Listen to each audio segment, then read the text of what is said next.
ಕುಸುಮದ ಹಂಗೆ ಕೈಯ ಅಯ್ಯ ಕುಸುಮದ ಹಂಗೆ ಕೈಯ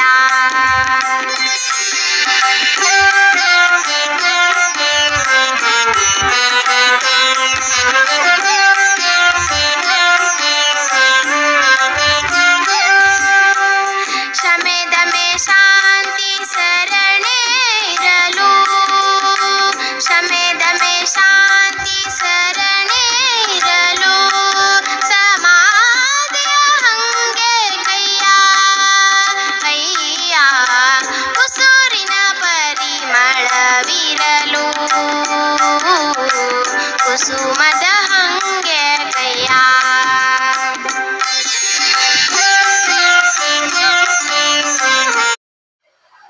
ಓಂ ಶ್ರೀ ಗುರು ಬಸವಲಿಂಗಾಯ ನಮಃ. ಸರ್ವರಿಗೂ ಶರಣು ಶರಣಾರ್ಥಿ. ಕಾಲುಗಳೆರಡು ಗಾಲಿ ಕಂಡಯ್ಯ, ದೇಹವೆಂಬುದು ತುಂಬಿದ ಬಂಡಿ ಕಂಡಯ್ಯ. ಕಾಲುಗಳೆರಡು ಗಾಲಿ ಕಂಡಯ್ಯ, ದೇಹವೆಂಬುದು ತುಂಬಿದ ಬಂಡಿ ಕಂಡಯ್ಯ.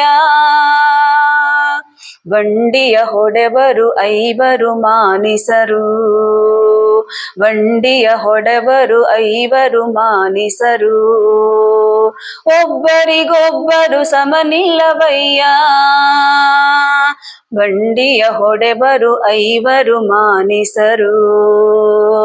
ಒಬ್ಬರಿಗೊಬ್ಬರು ಸಮನಿಲ್ಲವಯ್ಯ, ಅದರಿಚ್ಛೆಯ ನರಿತು ನಡೆಯದಿದ್ದಡೆ, ಅದರಿಚ್ಛೆಯ ನರಿತು ನಡೆಯದಿದ್ದರೆ ಅದರಚ್ಚು ಮುರಿಯಿತ್ತು ಗುಹೇಶ್ವರ, ಅದರಚ್ಚು ಮುರಿಯಿತ್ತು ಗುಹೇಶ್ವರ. ಕಾಲುಗಳೆರಡು ಗಾಲಿ ಕಂಡಯ್ಯ, ದೇಹವೆಂಬುದು ತುಂಬಿದ ಬಂಡಿ ಕಂಡಯ್ಯ. ಕಾಲುಗಳೆರಡು ಗಾಲಿ ಕಂಡಯ್ಯ, ದೇಹವೆಂಬುದು ತುಂಬಿದ ಬಂಡಿ ಕಂಡಯ್ಯ. ದೇಹವೆಂಬುದು ತುಂಬಿದ ಬಂಡಿ ಕಂಡಯ್ಯ. ಇದು ಶೂನ್ಯ ಪೀಠಾಧ್ಯಕ್ಷ ಅಲ್ಲಮ ಪ್ರಭುದೇವರ ಒಂದು ವಚನವಾಗಿದೆ. ಎಲ್ಲರಿಗೂ ತುಂಬಾ ಅಂದ್ರೆ ಗೊತ್ತಿರುವಂತ ವಚನ. ಸಾಮಾನ್ಯವಾಗಿ ಈ ವಚನವನ್ನ ಕೇಳಿದಾಗ ಸ್ವಲ್ಪ ಅರ್ಥ ಆಗುತ್ತೆ. ಅಂದ್ರೆ ಈ ವಚನದಲ್ಲಿ ಅವರು ನಮ್ಮ ದೇಹವನ್ನ ಒಂದು ಬಂಡಿಗೆ ಹೋಲಿಕೆ ಮಾಡಿ ಹೇಳ್ತಾ ಇದ್ದಾರೆ. ಅಂದ್ರೆ ನಮ್ಮ ದೇಹ ಅನ್ನೋದು ಒಂಥರ ಬಂಡಿ ಇದ್ದ ಹಾಗೆ, ಅಂದ್ರೆ ಗಾಡಿ ಅಂತ ಇದ್ದ ಹಾಗೆ. ಅಂದ್ರೆ ಬಂಡಿಗೆ ಹೇಗಿರ್ತಾವಲ್ಲ ಕೈ ಕಾಲು ಎಲ್ಲ ನಗ ಎಲ್ಲ ಹೇಗಿರ್ತಾವಲ್ಲ ಹಾಗೆ ನಮ್ಮ ದೇಹಕ್ಕೂ ಕೂಡ ಎಲ್ಲ ಅವಯವಗಳು ಇರ್ತಾವ. ಅದಕ್ಕೋಸ್ಕರ ನಮ್ಮ ದೇಹವನ್ನ ಒಂದು ಬಂಡಿಗೆ ಹೋಲಿಕೆ ಮಾಡಿ ಹೇಳ್ತಾ ಇದ್ದಾರೆ. ಅವ್ರು ಹೇಳ್ತಾರೆ, ಕಾಲುಗಳೆರಡು ಗಾಲಿ ಕಂಡಯ್ಯ, ದೇಹವೆಂಬುದು ತುಂಬಿದ ಬಂಡಿ ಕಂಡಯ್ಯ. ಈ ಬಂಡಿಯ ಹೊಡಿತಾ ಇರ್ತಾರೆ ಐವರು ಮಾನಿಸರು. ಐವರು ಮಾನಿಸರು ಅಂದ್ರೆ ನಿಮ್ಗೆಲ್ಲ ಗೊತ್ತಿರುತ್ತೆ, ಅರ್ಥನೂ ಆಗುತ್ತೆ. ಅಂದ್ರೆ ಪಂಚೇಂದ್ರಿಯಗಳು ನಮ್ಮ ದೇಹವನ್ನ, ನಮ್ಮ ಒಂದು ದೇಹವೆಂಬ ಬಂಡಿಯನ್ನ ಆಳ್ವಿಕೆ ಅಂದ್ರೆ ನಡೆಸ್ತಾ ಇರ್ತಾವ. ಒಂದು 5 ಜನ ನಮ್ಮ ದೇಹವನ್ನ ನಡೆಸ್ತಾ ಇರ್ತಾರೆ. ಅಂದ್ರೆ ಇಲ್ಲಿ ಸಾಂಕೇತಿಕವಾಗಿ ಹೇಳ್ತಾರೆ, ಬಟ್ ಅದು ನಿಜನೂ ಕೂಡ. ನಮ್ ಪ್ರತಿಯೊಬ್ಬರಲ್ಲೂ ಕೂಡ ಪಂಚೇಂದ್ರಿಯಗಳು ಎಲ್ಲರಿಗೂ ಇರ್ತಾವ. ಅಂದ್ರೆ ಪಂಚೇಂದ್ರಿಯಗಳು ತಮ್ಮದೇ ಆದ ಒಂದು ಆಟವನ್ನ ನಡೆಸ್ತಾ ಇರ್ತಾವ. ಇವಾಗ ನೋಡ್ರಿ, ಈಗ ಪಂಚೇಂದ್ರಿಯಗಳನ್ನ ತಗೊಳ್ರಿ, ಅಂತಃಕರಣಗಳಂತ ಇರ್ತಾವು. ಆಮೇಲೆ ನಮ್ಮ ದೇಹ ಮೂಲತಃವಾಗಿ ಪಂಚಭೂತಗಳಿಂದ ಆಗಿರುತ್ತೆ. ಅಂದ್ರೆ ಎಲ್ಲಾ ವಿಷಯಗಳನ್ನು ತಗೊಳ್ರಿ, ಎಲ್ಲಾ ವಿಷಯಗಳು ಸಮ ಪ್ರಮಾಣದಲ್ಲಿ ಇದ್ದಾಗ ಮಾತ್ರ ನಮ್ಮ ದೇಹವೆಂಬ ಬಂಡಿ ಒಂದು ಉತ್ತಮ ರೀತಿಯಲ್ಲಿ ನಡೀತಾ ಇರುತ್ತೆ. ಸೊ ಅದರಲ್ಲಿ ಒಂದು ಅಂಶ ಹೆಚ್ಚು ಕಡಿಮೆ ಆದ್ರೂ ಕೂಡ, ಈಗ ಒಂದು ಎಕ್ಸಾಂಪಲ್, ಮನುಷ್ಯನಿಗೆ ಅಂತಃಕರಣಗಳಲ್ಲಿ ಅಹಂಕಾರ ಅಂತ ಬರುತ್ತೆ. ಅಹಂಕಾರ, ಚಿತ್ತ, ಬುದ್ಧಿ, ಅಹಂಕಾರ, ಮನ ಅಂತೇಳಿ ಬರ್ತಾವ.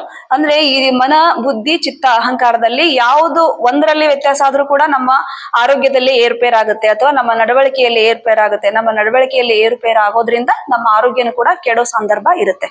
ಇವತ್ತು ಮನುಷ್ಯ ನೋಡ್ರಿ, ಈ ಎಲ್ಲಾ ಒಂದು ಅಂಶಗಳಲ್ಲಿ ಒಂದೇ ರೀತಿ ಒಂದು ವ್ಯವಸ್ಥೆಯನ್ನ ಕಾಯ್ದಿರಿಸ್ಕೊಳ್ಳಿಕ್ಕೆ ಸಾಧ್ಯ ಆಗ್ತಾ ಇಲ್ಲ. ಯಾಕೆ ಅಂದ್ರೆ ಇವತ್ತು ನಾವೆಲ್ಲರೂ ಒಂದು ಒತ್ತಡದ ಜೀವನವನ್ನ ನಡೆಸ್ತಾ ಇರ್ತೀವಿ.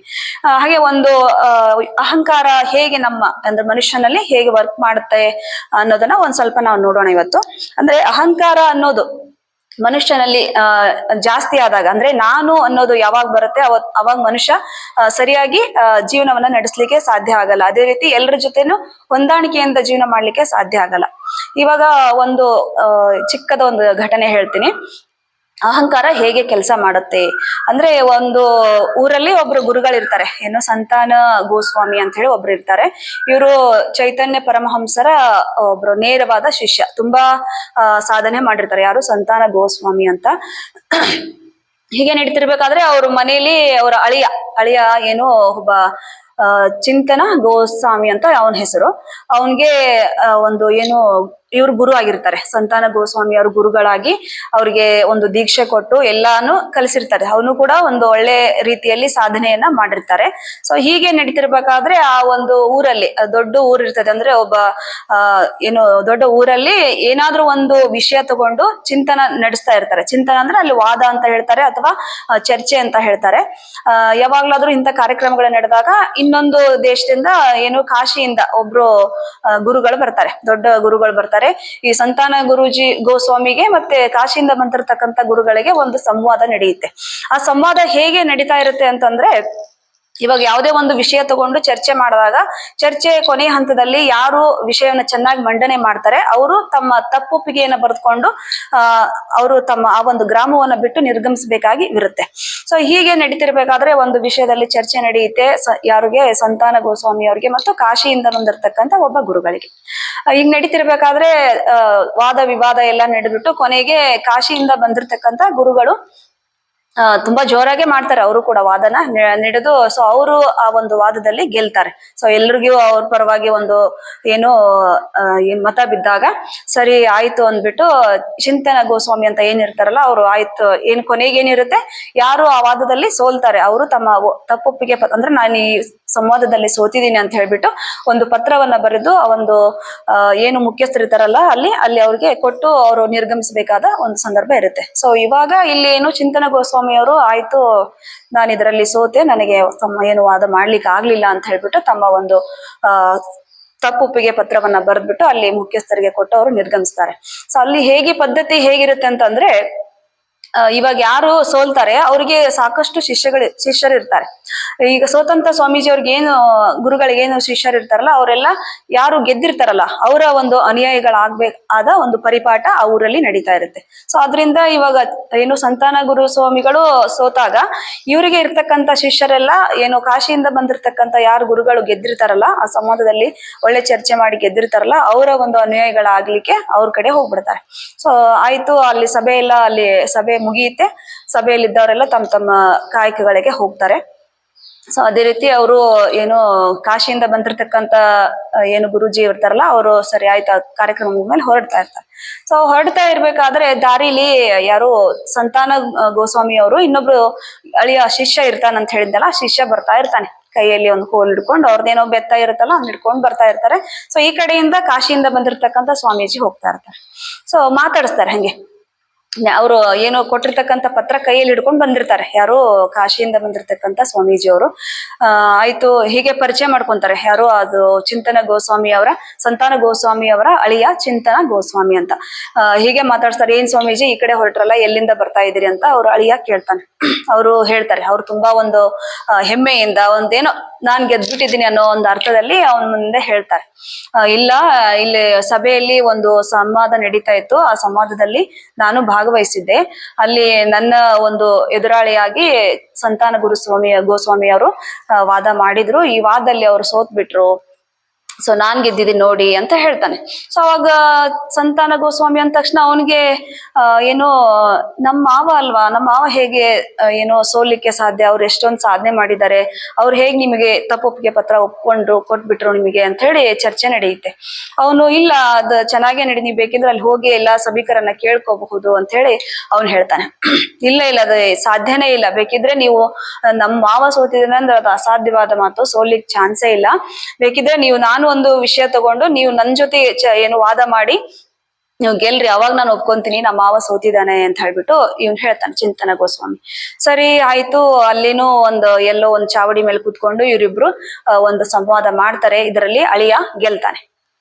ಅಳಿಯ ಗೆದ್ದು ಆ ಕಾಶಿಯಿಂದ ಬಂದಿರತಕ್ಕಂತ ಸ್ವಾಮೀಜಿ ಸೋತ್ ಬಿಡ್ತಾನೆ. ಸೊ ಅವಾಗ ಸ್ವಾಮೀಜಿ ಇವನಿಗೆ ಒಂದು ಏನೋ ತಪ್ಪೊಪ್ಪಿಗೆ ಪತ್ರನ ಬರೆದ್ಕೊಟ್ಟು, ಆಯ್ತಪ್ಪ ನೀನೇ ಗೆದ್ದೆ ಅಂದ್ಬಿಟ್ಟು ಪತ್ರ ಬರೆದ್ಕೊಟ್ಟು ಅವನ್ ತನ್ನ ಪಾಡಿಗೆ ತಾನು ತಮ್ಮ ಏನು ಕಾಶಿಗೆ ಹೊರಡ್ತಾನೆ. ಈಗವಾಗ ಗೆದ್ನಲ್ಲ ಅಳಿಯ ಸಂತಾನ ಗೋಸ್ವಾಮಿ ಏನ್ ತಗೊಂಡ್ ಹೋಗಿ ಆ ಪತ್ರನ ಹೋಗಿ ಅವ್ರ ಮಾವನಿಗೆ ತೋರಿಸ್ತಾನೆ. ಮಾವ ಮನೇಲಿ ಕೂತಿರ್ತಾನೆ, ಏನೋ ಅಭ್ಯಾಸ ಮಾಡ್ತಾ ಕೂತಿರ್ತಾನೆ. ಅಳಿಯ ಹೋಗ್ತಾನೆ, ಗುರುಜಿ ಗುರುಜಿ, ಗುರುಜಿನೇ ಅಂತಿರ್ತಾನೆ, ಮಾವ ಅನ್ನೋದಿಲ್ಲ.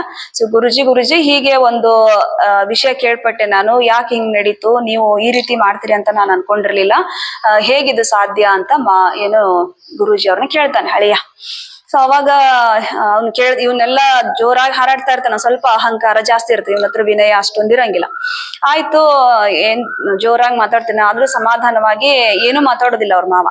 ಏನ್ ಮಾವ, ನಾನು ಇಷ್ಟು ಜೋರಾಗಿ ಮಾತಾಡ್ತಾ ಇದ್ದೀನಿ, ನೀವ್ ಏನು ಹೇಳ್ತಾನೆ ಇಲ್ವಲ್ಲ, ಯಾಕೆ ನೀವು ಕಾಶಿ ಗುರುಜಿ ಅವ್ರ ಹತ್ರ ಸೋತಿದ್ದು, ಏನ್ ನಡೀತು, ಅದ್ ಹೇಗ್ ಸಾಧ್ಯ ನೀವು ಸೋಲಕ್ಕೆ ಅಂತ ಹೇಳ್ಬಿಟ್ಟು ಕೇಳ್ತಾನೆ.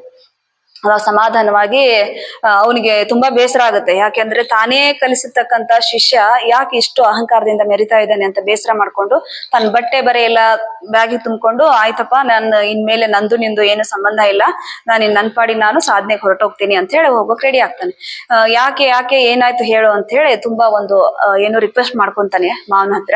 ಸೊ ಅವಾಗ ಚಿಂತನ ಏನು ಸಂತಾನ ಗೋಸ್ವಾಮಿ ಅವರು ಹೇಳ್ತಾರೆ, ಇಲ್ಲ ಯಾಕೆ ಸೋತೆ ಅನ್ನೋದು ಮುಖ್ಯ ಅಲ್ಲ, ಅಲ್ಲಿ ವಾದ ವಿವಾದ ಹಾಗೆ ನಡೀತು. ಸೋಲು ಗೆಲುವು ಅಂದ್ರೆ ಅಧ್ಯಾತ್ಮದಲ್ಲಿ ಯಾವಾಗ್ಲೂ ಕೂಡ ಅಧ್ಯಾತ್ಮ ಚಿಂತನೆ ಏನು ನಡೀತಾ ಇರುತ್ತಲ್ಲ, ಅಧ್ಯಾತ್ಮ ಸಾಧನೆಯಲ್ಲಿ ಯಾವಾಗ್ಲೂ ಕಲಿಕೆ ಅನ್ನೋದು ಯಾವಾಗ್ಲೂ ಮುಗಿಯೋದಿಲ್ಲ. ಸೊ ಅದರಲ್ಲಿ ಯಾರಿಗೆ ಏನು ವಿನಯ, ಎಲ್ಲ ಗುಣಗಳು ಇರ್ತಾವಲ್ಲ, ವಿನಯ ಇರಬಹುದು, ಅಹಂಕಾರ ಜಾಸ್ತಿ ಇರಬಾರ್ದು, ಎಷ್ಟು ಬೇಕೋ ಅಷ್ಟೇ ಇರ್ಬೇಕು, ಆಮೇಲೆ ಬುದ್ಧಿ ಎಲ್ಲದೂ ಕೂಡ ಮಿತಿ ಮೀರಬಾರ್ದು. ಅಧ್ಯಾತ್ಮದಲ್ಲಿ ಕಲಿಕೆ ಅನ್ನೋದು ಅದು ನಿರಂತರವಾಗಿರ್ತದೆ, ನಮ್ ಸಾಯೋ ಕೊನೆವರೆಗೂನು ಇರುತ್ತೆ. ಸೊ ನಿನಗೆ ಎಲ್ಲಾನು ನಾನು ಕಲಿಸಿದೆ, ಆದ್ರೆ ನೀನು ವಿನಯವನ್ನ ಕಲಿಸದೆ ಹೋದೆ, ಇದು ನಾನು ಮಾಡಿದ ದೊಡ್ಡ ತಪ್ಪು, ನೀನ್ ದೊಡ್ಡ ವ್ಯಕ್ತಿ ಇದೆಯಪ್ಪ, ನೀನ್ ಸಾಹಸ ಬೇಡ ಅಂತ ಹೇಳ್ಬಿಟ್ಟು ಅವ್ರ ಮಾವ ಒಂದು ಏನು ತನ್ನ ಬ್ಯಾಗ್ನ ತಗೊಂಡು ಹೊರಟೋಗ್ತಾನೆ. ಇನ್ನೊಂದು ಹೇಳ್ತೀನಿ, ಇನ್ನೊಂದು ಘಟನೆ. ಇವಾಗ ಒಬ್ರು ದೊಡ್ಡ ಗುರೂಜಿಯವ್ರು ಇರ್ತಾರೆ, ಅಂದ್ರೆ ಇನ್ನೇನು ಅವರು ಏನು ಇಚ್ಛಾಮರಣಿಗಳಾಗ್ತಾರೆ. ಕೆಲವೊಬ್ರು ಸಾಧಕರಿದ್ದಾರೆ, ನೀವೆಲ್ಲ ಕೇಳಿರ್ತೀರಿ, ಅವ್ರಿಗೆ ಸಾವು ಬರೋ ಅಂದ್ರೆ ಎಷ್ಟು ಸಾಧನೆ ಮಾಡಿರ್ತಾರೆ ಅಂದ್ರೆ ಅವರು ಸಮಾಧಿ ಸ್ಥಿತಿಗೆ ಹೋಗಿ ತಮಗೆ ಸಾವು ಯಾವಾಗ ಬರುತ್ತೆ ಅನ್ನೋದು ಕೂಡ ಅವರು ಅರ್ಥಕೊಂಡಿರ್ತಾರೆ. ಅಥವಾ ಅಂದ್ರೆ ಒಂದು ಏನು ಸಲ್ಲೇಖನ ವೃತ್ತ ತಗೊಂಡು ತಮ್ಮ ಸಾವು ಇಂಥದ್ದೇ ದಿನ ಆಗುತ್ತೆ ಅಂತ ಹೇಳಿ ಒಂದು ಕಾಯ್ಕೊಂಡು ಅಂತ್ಯದ ದಿನನೇ ಅವರು ತಮ್ಮ ದೇಹ ತ್ಯಾಗವನ್ನ ಮಾಡುವಂತ ಪರಿಪಾಠ ನಾವು ಏನೋ ಹಿಂದೆ ಆಗಿ ಹೋರ್ತಕ್ಕಂತ ಸಾಧಕರಲ್ಲಿ ನೋಡ್ತಾ ಇರ್ತೀವಿ. ಹೀಗೆ ಒಬ್ರು ಗುರೂಜಿಯವರು ಇರ್ತಾರೆ, ಅವ್ರಿಗೆ ಶಿಷ್ಯರಿರ್ತಾರೆ. ಈಗ ಒಂದು ಸಭೆ ನಡೀತಾ ಇರ್ತದೆ, ಎಲ್ಲರಿಗೂ ಗೊತ್ತಿರುತ್ತೆ. ಅಂದ್ರೆ ಇಷ್ಟ ದಿನಕ್ಕೆ ನೀವು ಶಿಶುನಾಳ ಶರೀಫ್ರದ್ದು ಕೇಳಿರ್ಬಹುದು, ಅವರು ಕೂಡ ಇಂಥ ದಿನ ಪ್ರಾಣ ಬಿಡ್ತಾರೆ ಅಂತ ಹೇಳಿ ಗೊತ್ತಿತ್ತು. ಅಂದ್ರೆ ಕಾಯ್ಕೊಂಡು ನಿಂತು ಅವ್ರ ಪ್ರಾಣ ಹೋಗುದಿನೋ ಎಲ್ಲಾರು ಸೇರಿ ಈ ತರ ಏನೋ ಒಂದು ಘಟನೆ ನಾವು ಕೇಳಿದೀವಿ, ಹಿರಿಯರು ಹೇಳಿದಿರಬಹುದು ಅಥವಾ ಎಲ್ಲೋ ಓದಿರ್ತೀವಿ. ಸೊ ಹೀಗೆ ನಡೀತಿರ್ಬೇಕಾದ್ರೆ ಆ ಗುರೂಜಿ ಒಂದು ಸಭೆ ಎಲ್ರು ಕೂತಿರ್ತಾರೆ, ತುಂಬಾ ದುಃಖಿಗಳಾಗಿ, ಇನ್ನೇನ್ ನಮ್ ಗುರೂಜಿ ನಮ್ ಜೊತೆ ಉಳಿಯಲ್ಲ ಅಂದ್ಬಿಟ್ಟು ಒಂದ್ ಸಭೆಯಲ್ಲಿ ಅವನಿಗೆ ಒಂದು ಆ ಗುರೂಜಿ ಅವರಿಗೆ ಒಬ್ಬ ಶಿಷ್ಯ ಇರ್ತಾನೆ. ನಡೀತಾ ಇರ್ಬೇಕಾದ್ರೆ ಹೇಳ್ತಿರ್ತಾನೆ, ಗುರುಗಳು ಹೇಳ್ತಾರೆ, ಅವ್ರು ಇನ್ನೊಂದ್ ಸ್ವಲ್ಪ ಹೊತ್ತಿಗೆ ಪ್ರಾಣ ಬಿಡೋದಿರ್ತೈತಿ, ಆಮೇಲೆ ಅಲ್ಲಿ ದೀಪ ಹಚ್ಬೇಕು. ದೀಪ ಹಚ್ಲಿಕ್ಕೆ ಶಿಷ್ಯನಿಗೆ ಗುರುಗಳು ಹೇಳ್ತಾರೆ, ಹೋಗಪ್ಪ ಅಲ್ಲಿ ಯಾರ್ದೋ ಒಬ್ಬರ ಮನೇಲಿ ಒಂದ್ ಸ್ವಲ್ಪ ದೂರ ಇರ್ತದೆ, ಹೋಗಿ ಆ ದೀಪಕ್ಕೆ ಎಣ್ಣೆ ತಗೊಂಡ್ಬಂದು ದೀಪ ಹಚ್ಚು, ಮತ್ತೆ ಇನ್ನೇನು ಆಮೇಲೆ ಎಲ್ಲ ಚಿಂತನ ಪ್ರಾರ್ಥನೆ ಎಲ್ಲ ಮಾಡೋಣ ಅಂತ ಹೇಳಿ ಗುರುಗಳು ಹೇಳ್ತಾರೆ. ಸೊ ಅವಾಗ ಶಿಷ್ಯ ಹೇಳ್ತಾನೆ, ಅಲ್ಲ ಗುರುಜಿ, ಮತ್ತೆ ನೀವು ಇನ್ನೇನು ಈಗ ನೀವಂದ್ರು ಹೇಳ್ತೀರಿ ಸಾವು ಅನ್ನೋದು ಯಾವಾಗ ಬೇಕಂದ್ರೂ ಬರಬಹುದು, ಅದಕ್ಕೆ ನಾನು ಹೋಗಿ ದೀಪ ತರೋಷ್ಟೊತ್ತಲ್ಲಿ ನಾನು ನನ್ ಪ್ರಾಣನೇ ಹೋಗ್ಬಿಟ್ರೆ ಹೇಗೆ ಅಂತ ಶಿಷ್ಯ ಕೇಳ್ತಾನೆ. ಸೊ ಅವಾಗ ಗುರುಜಿ ಹೇಳ್ತಾರೆ, ಇಲ್ಲ ನಾನ್ ನಿನಗೆ ಗ್ಯಾರಂಟಿ ಕೊಡ್ತೀನಿ, ನೀ ಹೋಗಿ ಏನೋ ಎಣ್ಣೆ ಬಂದು ದೀಪ ಹಚ್ಚೋವರೆಗೂ ನಿನ್ ಪ್ರಾಣ ಯಾವತ್ತೂ ಹೋಗಲ್ಲ ಅಂತ ಒಂದು ಮಾತು ಹೇಳ್ತಾರೆ. ಸೊ ಈಗ ನೋಡ್ರಿ, ಸಾಧಕರು ಏನೇ ಒಂದು ಸಾಧನೆ ಮಾಡಿರ್ತಾರಲ್ಲ, ಯಾವ್ದೇ ಒಂದು ಮಾತು ಹೇಳಿದಾಗ ಅವ್ರದ್ದು ಏನು ಸುಳ್ಳಾಗೋದಿಲ್ಲ. ಸೊ ಆ ಒಂದು ಅಷ್ಟೊಂದು ಅವರು ಸಾಧನೆಯನ್ನ ಮಾಡಿರ್ತಾರೆ ಅಲ್ಲಿರ್ತಕ್ಕಂಥ ಗುರುಗಳು. ಸೊ ಅವಾಗ ಶಿಷ್ಯ ಕೇಳ್ತಾನೆ, ಅದ್ ಹೇಗೆ ಹೇಳ್ತೀರಾ ಅಷ್ಟು ಗ್ಯಾರಂಟಿನ, ಮತ್ತೆ ನಾನು ಬರೋದ್ರೊಳಗೆ ನನ್ನ ಪ್ರಾಣ ಹೋದ್ರೆ ಹೇಗೆ, ದೀಪ ಪ್ರಾಣ ಹೋಗೋವರ್ಗು ಹಂಗಿದ್ರೆ ನಾ ಬಂದು ಎಣ್ಣೆ ಬಂದ್ ದೀಪ ಹಚ್ಚೋವರ್ಗು ನಾನು ಪ್ರಾಣ ಹೋಗೋದೇ ಇಲ್ವಾ ಅಂತ ಕೇಳ್ತಾನೆ. ಸೊ ಅವಾಗ ಇಲ್ಲ ಅದು ನಾನು ಬೇಕಂದ್ರೆ ಬರೆದು ಕೊಡ್ತೇನೆ, ಅದು ಪರಮಾತ್ಮನ ಆಣೆ, ಬೇಕಿದ್ರೆ ನೀ ಬಂದು ಎಣ್ಣೆ ಬಂದ್ ದೀಪ ಹಚ್ಚೋವರ್ಗು ನಿನ್ ಪ್ರಾಣ ಹೋಗೋದಿಲ್ಲ ಅಂತ ಹೇಳ್ತಾನೆ. ಅವನಿಗೆ ಸರಿ ಆಯ್ತು ಗುರುಗಳೇ, ನಾನು ಹೋಗಿ ಎಣ್ಣೆ ತಗೊಂಡ್ ಬರ್ತೀನಿ ಅಂತ ಎಣ್ಣೆ ತರದಕ್ ಹೋಗ್ತಾನೆ. ಮನುಷ್ಯನ ಮನಸ್ಸು ನೋಡ್ರಿ ಹೇಗೆ ಇರುತ್ತೆ ಅಂತಂದ್ರೆ, ಆಸೆ ಅಥವಾ ನಾನು ಹೆಚ್ಚು ಬದುಕ್ಬೇಕು ಅಂದ್ರೆ ನನ್ನ ಆಯುಸ್ಸು, ಅವರು ಹೇಳಿರ್ತಾರೆ ಒಂದು ಇಂಥ ವರ್ಷದಲ್ಲಿ ನೀನ್ ಇಷ್ಟೇ ಆಯುಸ್ಸಿದೆ ನಿನಗಂತ ಅವರೇ ಗುರುಜಿನೇ ಹೇಳ್ತಾರೆ. ಅವ್ರಿಗೆ ಒಂದಿನ ಅವ್ನಿಗೆ ಹೇಳಿರ್ತಾರೆ. ಸೊ ಅವ್ನು ಯೋಚನೆ ಮಾಡ್ತಾ ಹೋಗ್ತಾನೆ, ಸರಿ ಗುರುಜಿಯವರು ನನಗೆ ಇಷ್ಟು ಆಯುಸ್ಸಿದೆ ಅಂತ ಹೇಳಿರ್ತಾರೆ, ಆಮೇಲೆ ಅವ್ರ ಮಾತು ಯಾವತ್ತೂ ಸುಳ್ಳಾಗೋದಿಲ್ಲ ಅನ್ನೋದು ಅಷ್ಟು ಅವನಿಗೆ ವಿಶ್ವಾಸ ಇರುತ್ತೆ. ಸರಿ ಎಣ್ಣೆ ತರೋದಕ್ಕೆ ಹೋಗ್ತಾನೆ. ಮನಸ್ಸಿನಲ್ಲಿ ಓಡ್ತಾ ಇರುತ್ತೆ ಅವನ ಚಿಂತೆ, ಯೋಚನೆಗಳು ಓಡ್ತಾ ಇರುತ್ತೆ. ಗುರುಜಿ ಬೇರೆ ನನಗೆ ಈ ತರ ಹೇಳಿದ್ದಾರೆ, ಇಷ್ಟ ದಿನಕ್ಕೆ ನಾನು ಸಾಯ್ತೀನಿ ಅಂತ. ಮತ್ ಇವಾಗ ಹೇಳಿದ್ದಾರೆ ನೀನು ಏನು ಎಣ್ಣೆ ತಗೊಂಡ್ ಬಂದ್ ದೀಪ ಹಚ್ಚೋವರೆಗೂ ನಿನಗ್ ಸಾವಿಲ್ಲ ಅಂತ ಹೇಳಿದ್ದಾರೆ. ಸೊ ಹಂಗಿದ್ರೆ ನಾನು ಇನ್ನೂ ಹೆಚ್ಚು ದಿನ ಬದುಕ್ಬೇಕಲ್ಲ. ನೋಡ್ರಿ, ಅಷ್ಟು ಒಳ್ಳೆ ಪಟ್ಟ ಶಿಷ್ಯ ಆಗಿರ್ತಾನೆ ಅವ್ರಿಗೆ, ಆದ್ರೂ ಅವ್ರ ಗುರುಗಳ ಮಾತನ್ನ ಪಾಲಿಸ್ದೆ ಅವ್ನಿಗೆ ಏನ್ ಬರುತ್ತೆ ಮನಸ್ಸಲ್ಲಿ ಮನಸ್ಸು ಚಂಚಲ ಆಗ್ಬಿಡುತ್ತೆ. ಇಲ್ಲ ಇಲ್ಲ, ನಾನು ನನ್ನ ಸಾವನ್ನ ಗೆಲ್ಬೇಕು. ಗುರುಜಿ ಹೇಳಿದಾಗೆ ನಾನು ಎಣ್ಣೆ ತಗೊಂಡ್ಬಂದು ದೀಪ ಹಚ್ಚೋವರೆಗೂ ನನಗೆ ಸಾವಂತರೂ ಬರಲ್ಲ ಅಂತ ಹೇಳಿದ್ರು. ಅದಂತೂ ಗುರುಗಳ ಮೇಲೆ ಅಷ್ಟು ವಿಶ್ವಾಸ ಇರುತ್ತೆ. ಆಯ್ತು, ನಾನು ಇದನ್ನ ಅವಕಾಶ ತಪ್ಪಿಸ್ಕೋಬಾರ್ದು ಅಂತ ಎಣ್ಣೆ ತರೋದೇ ಇಲ್ಲ, ಅವನು ಬೇರೆ ಊರಿಗೆ ಹೋಗ್ಬಿಡ್ತಾನೆ. ಸೊ ಇಲ್ಲೇನಾಗುತ್ತೆ, ಸಭೆ ಅವ್ನು ಬರೋದಿಲ್ಲ, ಬೇರೆಯವ್ರು ಎಣ್ಣೆ ತಗೊಂಡ್ಬಂದು ದೀಪ ಹಚ್ತಾರೆ, ಸಭೆ ನಡೆಯುತ್ತೆ. ಸೊ ಗುರುಗಳು ಅವ್ರು ಹೇಳ್ತಕ್ಕಂತ ಟೈಮ್ಗೆ ಅವರು ತನ್ನ ದೇಹ ತ್ಯಾಗವನ್ನ ಮಾಡ್ತಾರೆ. ಅದು ಎಲ್ಲ ಗುರುಗಳದ್ದು ದೇಹ ತ್ಯಾಗ ಆಗತ್ತೆ, ಅಂತ್ಯಕ್ರಿಯೆ ಆಗತ್ತೆ, ಎಲ್ಲ ಪೂಜೆ ಎಲ್ಲ ಮಾಡಿ ಭಕ್ತಾದಿಗಳೆಲ್ಲ ತಮ್ಮ ಮನೆಗೆ ತೆರಳ್ತಾರೆ. ಸೊ ತುಂಬಾ ಹೊತ್ತು ದಾರಿ ನೋಡಿ ಮುಂದಿನ ಕಾರ್ಯ ಎಲ್ಲ ಆಗ್ತದೆ. ಆಮೇಲೆ ಇವನು ಬರೋದೇ ಇಲ್ಲ. ಸೊ ಇವನು ಹೋಗಿ ಬೇರೆ ತುಂಬಾ ಅಹಂಕಾರ ಬಂದ್ಬಿಡತ್ತೆ. ಯಾಕೆ ಅಂದ್ರೆ ಗುರುಗಳು ಹೇಳಿದ ಮಾತು ಯಾವತ್ತೂ ಸತ್ಯ, ಅದು ಯಾವತ್ತೂ ಸುಳ್ಳಾಗೋದಿಲ್ಲ. ಸರಿ ನಾನು ಚಿರಂಜೀವಿ ಆದೆ ಅನ್ನೋ ತುಂಬಾ ಅಹಂಕಾರದಲ್ಲಿ ಜೀವನ ಮಾಡ್ತಾ ಬೇರೆ ಊರಲ್ಲಿ ಹೋಗಿ ತನ್ನ ಜೀವನವನ್ನ ಕಟ್ಕೋತಾನೆ. ಅವನಿಗೆ 89 ವಯಸ್ಸು, ಅವನಿಗೆ ಸಾವೇ ಬರೋದಿಲ್ಲ. ಸೊ ಇಲ್ಲಿ ನಾವು ಅರ್ಥ ಮಾಡ್ಕೋಬೇಕು, ಅವನು ಅಷ್ಟು 89 ವಯಸ್ಸಾಗೋವರೆಗೂ ಹೇಗ್ ಬದುಕಿದ ಅನ್ನೋದು ಮುಖ್ಯ. ಯಾಕಂದ್ರೆ ಅವನು ಬದುಕಿದಾನೆ ನಿಜ, ಉಸಿರಿದೆ ಅವನ ದೇಹದಲ್ಲಿ, ಆದ್ರೆ ಯಾವ ರೀತಿ ಅವನಿಗೆ ಆರೋಗ್ಯ ಕಾಯಿಲೆಗಳು, ಆರೋಗ್ಯ ತೊಂದರೆ, ತುಂಬಾ ಸಾಕಷ್ಟು ತೊಂದರೆಗಳನ್ನ ಅವನು ಅನುಭವಿಸ್ತಾನೆ ಸಾಯೋವರೆಗೂ. ಅವನಿಗೆ ಎಂತ ಪರಿಸ್ಥಿತಿ ಬರುತ್ತೆ ಅಂತಂದ್ರೆ, ಯಪ್ಪಾ ದೇವ್ರೆ, ನನಗೆ ಯಾವಾಗಪ್ಪ ಸಾವು ತಂದು ಕೊಡ್ತೀಯಾ, ಈ ನರಕದಿಂದ ಯಾವಾಗ ಪಾರ್ ಮಾಡ್ತೀಯಾ, ನಂಗೆ ಸಾಕಾಗಿದೆ, ಯಾಕೆ ನನಗೆ ಇನ್ನೂ ಸಾವು ತರ್ತಾ ಇಲ್ಲ ಅಂದ್ರೆ ಅವನು ಅಷ್ಟು ಸಾವು ಬರ್ತಾ ಇಲ್ಲ, ಅವನಿಗೆ ಚೆನ್ನಾಗಿ ಬದುಕಲಿಕ್ಕೆ ಆಗ್ತಾ ಇಲ್ಲ. ಅಂತ ಒಂದು ಆರೋಗ್ಯ ಸಮಸ್ಯೆ ಅವನಿಗೆ ಮುಂದೆ ಬರುತ್ತೆ. ಅಂದ್ರೆ ಅವನು ಬದುಕ್ತಂತ ಅಂದ್ರೆ ಐಷಾರಾಮಿ ಜೀವನ ನಡೆಸ್ತಾನೆ. ಇವತ್ತು ನನಗೆ ಸಾವು ಬರೋದೇ ಇಲ್ಲ ಅಂತ ತಲೆಯಲ್ಲಿ ಇರುತ್ತಲ್ಲ, ಹೆಂಗೆಂಗೋ ಬದುಕಿ ಏನೇನೋ ತಿಂದು ತನ್ನ ಆರೋಗ್ಯವನ್ನ ಕೆಡ್ಸ್ಕೊಂಡ್ಬಿಡ್ತಾನೆ. ಸೊ ಅಷ್ಟು ಆರೋಗ್ಯ ಕೆಟ್ಟಾಗ್ಲೂ ಕೂಡ ಅವನಿಗೆ ಸಾವು ಬರೋದಿಲ್ಲ. ಅವನಿಗೆ ಒಂದಿನ ನೆನಪಾಗ್ಬಿಡುತ್ತೆ, ನಾನು ತಪ್ಪು ಮಾಡಿದ್ನಲ್ಲ, ಎಷ್ಟು ದೊಡ್ಡ ತಪ್ಪು ಮಾಡ್ಬಿಟ್ಟೆ. ತುಂಬಾ ಹಣ್ಣಾಗಿರ್ತಾನೆ, ಆದ್ರೂ ಅವ್ನಿಗೆ ಸಾವು ಬರೋದಿಲ್ಲ. ಓದಾಡ್ತಿರ್ತಾನೆ, ನೋಡ್ಕೊಳ್ಳೋರು ಇರೋದಿಲ್ಲ, ಹಾಸಿಗೆ ಹಿಡಿದಿರ್ತಾನೆ. ಯಾಕಿಂತ ಪರಿಸ್ಥಿತಿ ತಂದೆ, ಅವನಿಗೆ ಸಖತ್ ಬೇಜಾರಾಗ್ಬಿಡ್ತದೆ ಜೀವನದಲ್ಲಿ. ಸೊ ಅವಾಗ ಅವ್ನು ಪರಮಾತ್ಮನ ಮೊರೆ ಹೋಗಿ, ಯಾಕಪ್ಪ ಪರಮಾತ್ಮ ನನಗೆ ಈ ರೀತಿ ಕಷ್ಟ ಕೊಡ್ತಾ ಇದೀಯಾ, ನಾನು ಏನ್ ತಪ್ಪು ಮಾಡಿದ್ದೇನೆ ಅಂತ ಕೇಳ್ಕೊಂಡಾಗ ಅವನಿಗೆ ಏನೋ ಒಂದು ಮನಸ್ಸಿನಲ್ಲಿ ಯೋಚನೆ ಬರುತ್ತೆ, ನೆನ್ಪಾಗುತ್ತೆ ಹಿಂದೆ ಮಾಡಿದ್ದು ಏನೋ ಗುರುದ್ರೋಹ, ಅಂದ್ರೆ ಅಹಂಕಾರ ಬಂದ್ಬಿಡುತ್ತೆ ಅವನಿಗೆ. ನನಗೆ ಯಾವತ್ತೂ ಸಾವು ಬರೋದಿಲ್ಲ ಅಂತ ಹೇಳಿದಾರೆ ಅಂತ ಹೆಂಗೆಂಗೋ ಬದುಕ್ಬಿಟ್ಟು, ಸೊ ಅವಾಗ ಅವನಿಗೆ ತಪ್ಪಿನ ಅರಿವಾಗಿ ಪರಮಾತ್ಮನ ಮುಂದೆ ಕುತ್ಕೊಂಡು ಅನ್ನೋದಕ್ಕಿಂತ ಅವನು ಏನು ಗುರುಗಳ ಸಮಾಧಿ ಮಾಡಿರ್ತಾರಲ್ಲ, ಸಮಾಧಿ ಹತ್ರ ಹೋಗಿ ಅವನಿಗೆ ತುಂಬಾ ದೈನ್ಯವಾಗಿ ಬೇಡ್ಕೊಂತಾನೆ ಗುರುಗಳ ಹತ್ರ. ಇಲ್ಲ ಗುರುಜಿ, ನಾನು ತುಂಬಾ ದೊಡ್ಡ ತಪ್ಪು ಮಾಡ್ಬಿಟ್ಟೆ, ನನಗೆ ಅಹಂಕಾರ ಬಂದ್ಬಿಡ್ತು, ದಯವಿಟ್ಟು ನನ್ನ ಕ್ಷಮಿಸಿ, ನನಗೆ ದಯವಿಟ್ಟು ಈ ದೇಹದಿಂದ ಮುಕ್ತಿ ಮಾಡಿ ಅಂತ ತುಂಬಾ ಕಳಕಳಿಯಿಂದ ಅವನು ಪ್ರಾರ್ಥನೆ ಮಾಡ್ಕೊಂಡಾಗ ಅವಾಗ ಅವನಿಗೆ ಏನೋ ಏನೋ ಅವನಿಗೆ ಪ್ರಾಣ ಹೋಗುತ್ತೆ ಅಂತ ಈ ಕಥೆಯಲ್ಲಿ ಬರುತ್ತೆ. ಅಂದ್ರೆ ಅವಾಗ ತನ್ನ ದೇಹ ತ್ಯಾಗ ಮಾಡಿ ಪ್ರಾಣವನ್ನ ಆ ದೇಹದಿಂದ ಮುಕ್ತಿ ಹೊಂದುತ್ತಾನೆ ಅಂತ ಈ ಕಥೆಯಲ್ಲಿ ಹೇಳ್ತಾರೆ. ಇಲ್ಲಿ ಈ 1-2 ಸಂದರ್ಭದಲ್ಲಿ ನಾವು ತಿಳ್ಕೊಳ್ಳೋದು ಏನಪ್ಪಾ ಅಂತಂದ್ರೆ, ಈ ದೇಹ ಅಂದ್ರೆ ಮನುಷ್ಯ ಜನ್ಮ ಕೊಟ್ಟಿದ್ದಾನೆ ಪರಮಾತ್ಮ ನಮಗೆ, ತುಂಬಾ ಒಂದು ಅತ್ಯುತ್ತಮವಾದ ಜನ್ಮ. ಈಗ ಪ್ರಾಣಿ ಪಕ್ಷಿಗಳನ್ನ ತಗೊಳ್ರಿ, ಅವುಗಳೆಲ್ಲ ಹೇಗ್ ಬದುಕ್ತಿರ್ತಾವ್ ನೋಡ್ರಿ. ಅಂದ್ರೆ ಈಗ ಪ್ರಾಣಿ ಪಕ್ಷಿಗಳನ್ನ ತಗೊಳ್ರಿ, ಅವ್ರಿಗೆಲ್ಲ ಯೋಚನೆ ಮಾಡೋ ಶಕ್ತಿ ಇರೋದಿಲ್ಲ. ಅಂದ್ರೆ ನಾವ್ ಹೇಗ್ ಬದುಕ್ಬೇಕು ಅಂದ್ರೆ ಹೇಗ್ ಬೇಕು ಹಾಗ ಹೆಂಗೆಂಗೋ ಹಾರಾಡ್ಕೊಂಡು ಆದ್ರೂ ಕೂಡ ಸ್ವಚ್ಛಂದವಾಗಿ ಬದುಕ್ತಾ ಇರ್ತಾವ. ಆದ್ರೆ ಮನುಷ್ಯನಿಗೆ ಪರಮಾತ್ಮ ಯೋಚನೆ ಮಾಡೋ ಶಕ್ತಿ ಕೊಟ್ಟಿದ್ದಾನೆ, ಯಾವುದು ಒಳ್ಳೇದು ಕೆಟ್ಟದ್ದು ಯೋಚನೆ ಮಾಡ್ತಕ್ಕಂತ ಬುದ್ಧಿಶಕ್ತಿ ಕೊಟ್ಟಿರ್ತಾನೆ. ಅಂದ್ರೆ ನಮ್ಮ ಬದುಕನ್ನ ಕಟ್ಕೊಳ್ಳಿಕ್ಕೆ ನಾವು ಎಷ್ಟು ಸಾಧ್ಯ ಎಲ್ಲ ಶಕ್ತಿಯನ್ನು ಪರಮಾತ್ಮ ನಮ್ಗೆ ದಯಪಾಲಿಸಿರ್ತಾನೆ. ಸೊ ಕೊಟ್ಟಂತ ಶಕ್ತಿಯನ್ನ ನಾವು ಒಳ್ಳೆ ರೀತಿಯಲ್ಲಿ ಉಪಯೋಗಿಸ್ಕೊಂಡು ಒಳ್ಳೆ ಜೀವನವನ್ನ ಕಟ್ಕೊಳ್ಳೋ ಕೈಯಲ್ಲಿ ದಾರಿ ನಮ್ ಕೈಯಲ್ಲೇ ಇರುತ್ತೆ. ಅದನ್ನ ಉಪಯೋಗಿಸ್ಕೊಳ್ಳೋಂತ ಬುದ್ಧಿನ ನಾವು ಇವತ್ತು ಬಳಸ್ಕೋಬೇಕಾಗಿ ಬಂದಿರುತ್ತೆ.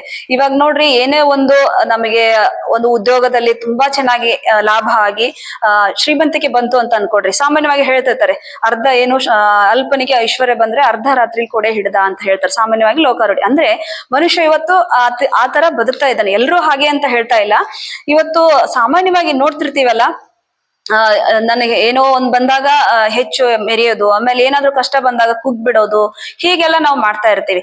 ಇಲ್ಲಿ ಆ ರೀತಿ ಮಾಡ್ದಿರ ಅಂದ್ರೆ ಈಗ ಏನು ದೇಹವೆಂಬ ಬಂಡಿಯನ್ನ ನಾವು ಚೆನ್ನಾಗಿ ನೋಡ್ಕೋಬೇಕು. ಅಂದ್ರೆ ಈಗ ನಾವು ಎಷ್ಟು ವರ್ಷ ಬದುಕ್ತೀವಿ ಅನ್ನೋದು ಮುಖ್ಯ ಅಲ್ಲ, ಬದುಕೋವರೆಗೂ ನಮ್ಮ ದೇಹದಲ್ಲಿ ಉಸಿರಿರೋವರೆಗೂ ನಾವು ಯಾವ ರೀತಿ ಬದುಕ್ತೀವಿ, ಎಷ್ಟು ನಾವು ಆರೋಗ್ಯವನ್ನ ಚೆನ್ನಾಗಿ ಇಟ್ಕೊಂತೀವಿ ಅನ್ನೋದು ಮುಖ್ಯ. ಅಂದ್ರೆ ಸಾಯೋ ಒಂದು ಹಂತದಲ್ಲಿ ಯಾವ ರೀತಿ ಸಾಯ್ತೀವಿ. ಇವತ್ ನೋಡ್ರಿ, ಎಷ್ಟೋ ಶ್ರೀಮಂತರಿರ್ತಾರೆ, ಎಷ್ಟೋ ಆಸ್ತಿ ಇರ್ತೈತೆ, ಆದ್ರೂ ಕೂಡ ಅವ್ರಿಗೆ ಒಂದು ಕಾಯಿಲೆಯಿಂದ, ರೋಗದಿಂದ ಮುಕ್ತಿ ಪಡ್ಕೊಳ್ಳಿಕ್ಕೆ ಸಾಧ್ಯನೇ ಇಲ್ಲ. ಯಾಕಂದ್ರೆ ದೊಡ್ಡ ಇವಾಗ ಎಷ್ಟೋ ಶ್ರೀಮಂತರಿರ್ತಾರೆ, ಅವ್ರಿಗೊಂದು ಹಾರ್ಟ್ ಅಟ್ಯಾಕ್ ಅಂತ ತಗೊಳ್ರಿ, ಬೇರೆ ಬೇರೆ ಕಾಯಿಲೆಗಳು ಇವತ್ತು ನಾವು ನೋಡ್ತಾ ಇದೀವಿ ಸಮಾಜದಲ್ಲಿ.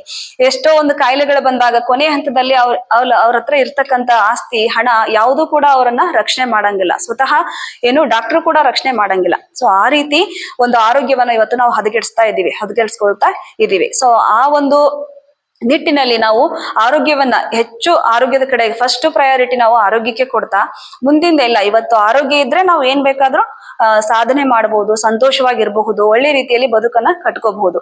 ಸೊ ಆ ಒಂದು ನಿಟ್ಟಿನಲ್ಲಿ ಇವತ್ತು ನಾವೆಲ್ಲರೂ ಪ್ರಯತ್ನಶೀಲರಾಗೋಣ ಅಂತ ಹೇಳ್ತಾ ಇದಿಷ್ಟು ಇವತ್ತಿನ ಚಿಂತನ. ಸರ್ವರಿಗೂ ಶರಣಾರ್ಥಿ.